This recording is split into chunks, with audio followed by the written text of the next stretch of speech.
ఇక పశు సంపద అంటే ఏంటి అంటే ఆవులు కావచ్చు, బర్రెలు కావచ్చు, గొర్రెలు కావచ్చు, మేకలు కావచ్చు, చేపలు కావచ్చు, కోళ్ళు కావచ్చు, అంటే పౌల్ట్రీ ఇండస్ట్రీ ఉంది, ఎక్వాకల్చర్ ఉంది. వీటన్నిటిని కూడా ఈ చట్టం పరిధిలోనే తీసుకురావడం జరిగింది. అంటే లైవ్ స్టాక్ అనే పేరుతోటి ఇప్పుడు పేర్కొన్న అన్ని రకాల పశు సంపద యొక్క మార్కెటింగ్ యొక్క నిబంధనలు ఈ చట్టంలో ఉంటాయి. ఇప్పుడు ఈ చట్టం రెండు కీలక అంశాలను పేర్కొంటుంది.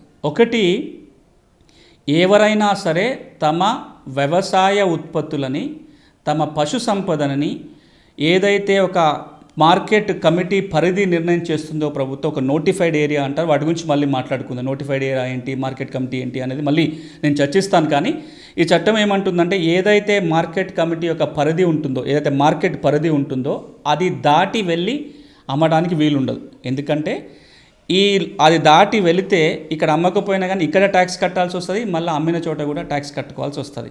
సో ఇప్పుడు నియమం ఏంటి, ఏ మార్కెట్ పరిధిలో అక్కడే అమ్ముకోవడానికి అవకాశము.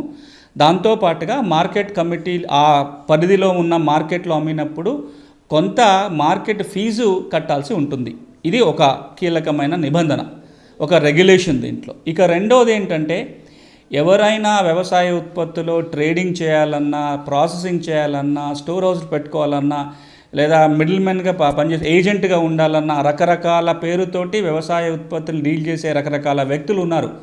వాళ్ళందరూ కూడా లైసెన్స్ లేకుండా వ్యవసాయ ఉత్పత్తుల, పశు సంపదల వ్యాపారం చేయటానికి వీలు లేదు.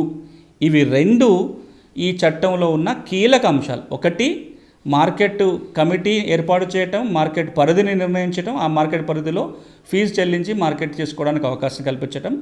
రెండవది, ఎవరైతే వ్యవసాయ ఉత్పత్తులు ట్రేడింగ్ చేస్తారో వాళ్ళు లైసెన్స్ తప్పనిసరిగా తీసుకోవాలని చెప్పటం.